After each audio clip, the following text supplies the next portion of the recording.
नमस्कार दोस्तों, स्वागत है आपका हमारे चैनल लर्न एंड ग्रो में। आज हम बात करेंगे सी प्रोग्रामिंग के बारे में, क्योंकि हम अपने चैनल पे अब सी प्रोग्रामिंग को स्टार्ट करने जा रहे हैं ताकि हम अपनी स्किल को अपग्रेड कर सकें। अब जो सी प्रोग्रामिंग है हमें सीखनी क्यों चाहिए उसके बारे में बात करेंगे, इसके एडवांटेजेस क्या हैं उसके बारे में बात करेंगे, क्या इसका कोई फ्यूचर स्कोप भी है उसके बारे में भी बात करते हैं। तो सबसे पहले जो सी प्रोग्रामिंग है, अगर हम देखें, बहुत ही पुरानी लैंग्वेज है, बहुत ही पुराने समय से चलती आ रही है। लगभग 1970 में डेनिस रिची के द्वारा इसको इन्वेंट किया गया था और उन्होंने इसके थ्रू एक यूनिक्स ऑपरेटिंग सिस्टम भी बनाया था। अगर आप जानते हैं लाइनक्स का यूज करते हैं, जैसे विंडोज ऑपरेटिंग सिस्टम है, इसी तरह से जो लाइनक्स ऑपरेटिंग सिस्टम है, यूनिक्स ऑपरेटिंग सिस्टम उन्होंने बनाया था। उनके कुलीग थे, उनके साथ मिलकर उन्होंने बेल लेबोरेटरी के अंदर सी प्रोग्रामिंग को जो है इन्वेंट किया था। उनके जो कलीग थे वो थे केन थॉम्पसन, उनके साथ उन्होंने काम किया और सी लैंग्वेज को बनाया। अब सी लैंग्वेज उन्होंने क्यों बनाई थी? सी इसलिए क्रिएट की गई ताकि जो हाई लेवल लैंग्वेज है उसके थ्रू यूनिक्स ऑपरेटिंग सिस्टम को बनाया जा सके कंप्यूटर के अंदर। तो इसीलिए जो है सी जो है एक काफी पुरानी जो लैंग्वेज हम कह सकते हैं। अगर सी की बात करें, हमें सी सीखनी क्यों चाहिए? अब सी जो प्रोग्रामिंग है, इसका जो फंडामेंटल और जो पावरफुल प्रोग्रामिंग लैंग्वेज के अंदर ही आती है। तो अगर हम सी सीखते हैं तो स्ट्रॉन्ग फाउंडेशन जो है एक बिल्डअप हो जाती है, यानी कि जो कंसेप्ट्स हैं, प्रिंसिपल्स हैं, जो भी प्रोग्रामिंग लैंग्वेजेस हैं उनके हम आसानी से सीख सकते हैं। इसके बाद जो हम लैंग्वेजेस सीखते हैं, यानी कि काफी सारे बेसिक्स जो है हमारे क्लियर हो जाते हैं। और कोई भी प्रोग्रामर है, अगर वो प्रोग्रामिंग सीखना चाहता है और वो डीप नॉलेज चाहता है, तो उसको जो है सी से ही स्टार्टिंग करनी चाहिए ताकि वो बेसिक कंसेप्ट को जान सके कि क्या सी प्रोग्रामिंग काम कैसे करती है, यानी कि वो कंप्यूटर के साथ इंटरेक्ट कैसे करती है, तो इन चीजों के बारे में सीख सके। अब यहां पर इसकी इंपॉर्टेंस की बात करें अगर सी प्रोग्रामिंग की, तो सी जो है एक बेसिक देती है। अदर जो पॉपुलर प्रोग्रामिंग लैंग्वेजेस हैं जैसे सी प्लस प्लस, जावा, पाइथन, ये सारी जो लैंग्वेज है उनके लिए एक बेसिस जो है एक फाउंडेशन का काम करती है, एक बेसिक नींव का काम करती है। इससे हमारी जो फाउंडेशन है, यानी कि जो नींव है, एक मजबूत बनती है प्रोग्रामिंग के अंदर और आसान हो जाता है हमें दूसरी लैंग्वेज सीखना। जैसे हमने बात की सी प्लस प्लस, जावा, पाइथन, इस तरह की अगर लैंग्वेज सीखनी है तो आसान हो जाता है सी के बाद इन चीजों को सीखना।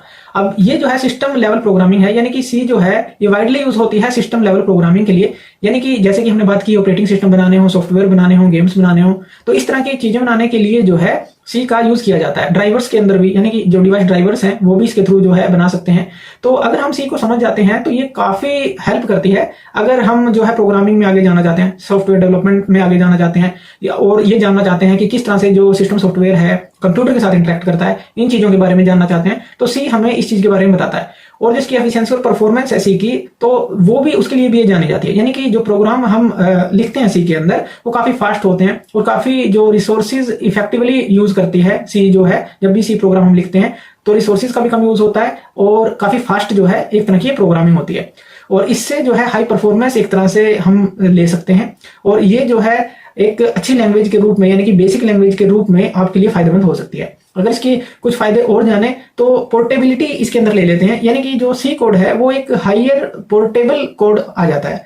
यानी कि आपने एक कंप्यूटर के ऊपर, एक कंप्यूटर सिस्टम के ऊपर एक प्रोग्राम बनाया, अब आप उसको दूसरे सिस्टम के ऊपर चलाना चाहते हैं, तो इससे क्या होगा कि अगर मान लीजिए आप कोई हार्डवेयर या ऑपरेटिंग सिस्टम जो है दूसरे पर उस पर चलाना चाहते हैं, तो आपको बहुत कम चेंजेस के अंदर करना पड़ता है, या कई बार तो चेंज नहीं भी करना पड़ता और ये प्रोग्राम चल जाता है। यानी कि पोर्टेबल है, एक जगह प्रोग्राम बनाया, आप दूसरे सिस्टम पर जाकर, अगर मान लीजिए डिफरेंट हार्डवेयर और ऑपरेटिंग सिस्टम भी है, यानी कि अलग है, तो थोड़ा सा चेंज करके इसको चलाया जा सकता है। तो इससे जो सी है एक वर्सेटाइल लैंग्वेज बन जाती है और हम जो है काफी सारे जो सिस्टम्स के ऊपर इसका यूज कर सकते हैं, यानी कि एक सिस्टम पर बनाकर दूसरे पर भी इसका यूज आसानी से कर सकते हैं।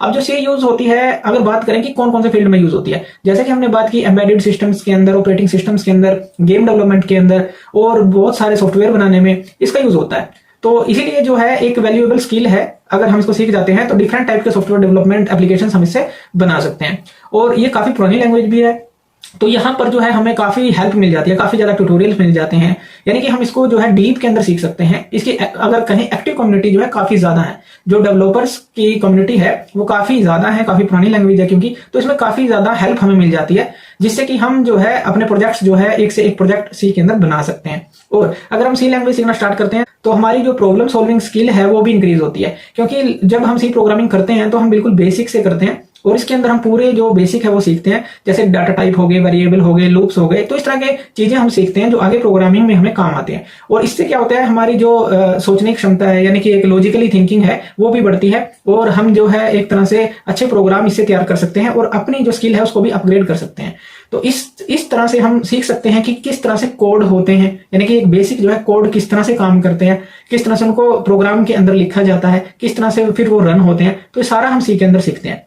तो इसीलिए जो सी प्रोग्रामिंग है लैंग्वेज बहुत ही बेसिक लैंग्वेज है, तो फ्यूचर स्कोप भी है इसका। आप इसको सीख जाते हैं तो यानी कि और ज्यादा लैंग्वेज आप सीख कर जो है अपने फाउंडेशन को मजबूत करने के बाद आसानी से सीख सकते हैं। तो इसीलिए जो है सी प्रोग्रामिंग जो बिल्कुल बेसिक है हमें जरूर सीखनी चाहिए। इससे जो है हमें बहुत सारी चीजें जो है सीखने को मिलेंगी बेसिक के अंदर, और जब आप सीख जाते हैं तो आगे इससे अपडेट हो सकते हैं, जैसे सी प्लस प्लस, जावा, पाइथन, इस तरह की लैंग्वेज सीख सकते हैं। तो अभी हम जो है सी प्रोग्रामिंग जो लैंग्वेज है उसको सिखाना स्टार्ट करेंगे अपने चैनल के ऊपर, बिल्कुल बेसिक से चलेंगे ताकि आपके सारे डाउट क्लियर हो सकें। अगर आप जो है सी प्रोग्रामिंग लैंग्वेज को बेसिक से सीखना चाहते हैं, बिल्कुल बिगिनर हैं, बिल्कुल आपको बिल्कुल भी नहीं आता, तो वहीं से हम स्टार्ट करेंगे। तो चलिए इस सीरीज को हम आगे कैरी ऑन करेंगे। तो थैंक यू वीडियो देखने के लिए, और इस तरह की वीडियोस के लिए आप हमारे चैनल लर्न एंड ग्रो पे हमें सब्सक्राइब कर सकते हैं। धन्यवाद।